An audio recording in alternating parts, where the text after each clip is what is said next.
సుహాస్ చిన్న హీరోగా వచ్చి ఇండస్ట్రీలో పెద్ద రికార్డులు క్రియేట్ చేస్తున్నాడు. మనోడు ఒక కథను ఒప్పుకున్నాడు అంటే ఆ సినిమా హిట్ కొట్టినట్లే అనే భావన అయితే తెలుగు ప్రేక్షకుల్లో పడిపోయింది. సుహాస్ హీరోగానే కాకుండా క్యారెక్టర్ ఆర్టిస్ట్, సపోర్టింగ్ రోల్ చేసిన సినిమాలు కూడా సూపర్ హిట్లుగా నిలిచాయి. దీన్ని బట్టి అర్థం చేసుకోవచ్చు సుహాస్ స్టోరీ సెలెక్షన్ ఎలా ఉంటుందో. అలాంటి హీరో నుంచి అంబాజీపేట మ్యారేజీ బ్యాండ్ అంటూ ఒక సినిమా వస్తుందంటే అందరిలో అంచనాలు భారీగానే ఉంటాయి. పైగా రిలీజ్కి ముందే బ్లాక్ బస్టర్ అవుతుందని స్వయంగా హీరోనే చెప్పాడు. ఇంకేముంది, ఎక్స్పెక్టేషన్స్ అన్నీ ఆకాశాన్ని తాకాయి.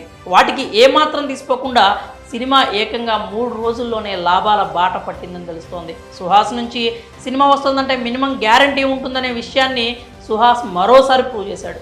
అంబాజీపేట మ్యారేజ్ బ్యాండ్ పేరుతో వచ్చిన సినిమా టాలీవుడ్లో గట్టిగానే రీసౌండింగ్ ఇస్తోంది. నిజానికి ఈ మూవీ ట్రైలర్ చూసినప్పుడే చాలామంది ఫిక్స్ అయిపోయారు ఈ చిత్రం బ్లాక్ బస్టర్ అవుతుందని.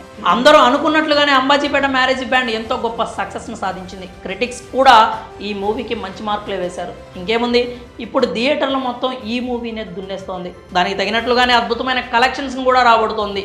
అంబాజీపేట మ్యారేజ్ బ్యాండ్ సినిమా 2 రోజుల్లోనే 5,16,00,000కు పైగా గ్రాస్ కలెక్ట్ చేసి అందరినీ ఆశ్చర్యపరిచింది. ఇక ఆదివారం అయితే శుక్ర శనివారాలకు మించి టికెట్లు తెగాయి. ఇంకేముంది, మొత్తం 3 రోజులు కలిపి Ambajipeta marriage band movie world వైడ్గా 8,06,00,000కు పైగా గ్రాస్ కలెక్ట్ చేసిందని ప్రకటించారు. ఈ మూవీ ప్రీ రిలీజ్ బిజినెస్ 3 కోట్ల వరకు జరిగిందని టాక్ నడిచింది. అంటే ఈ సినిమా గ్రాస్ కలెక్షన్స్ చూస్తే కేవలం 3 రోజుల్లోనే ఈ మూవీ బ్రేక్ ఈవెన్ క్రాస్ అయినట్లు అర్థమైపోతుంది. టాలీవుడ్లో ఒక చిన్న సినిమాగా రిలీజ్ అయిన ఈ అంబాజీపేట మ్యారేజ్ బ్యాండ్ కేవలం 3 రోజుల్లోనే లాభాల్లోకి ఎంటర్ కావడంపై సినీ వర్గాలు హర్షం వ్యక్తం చేస్తున్నాయి.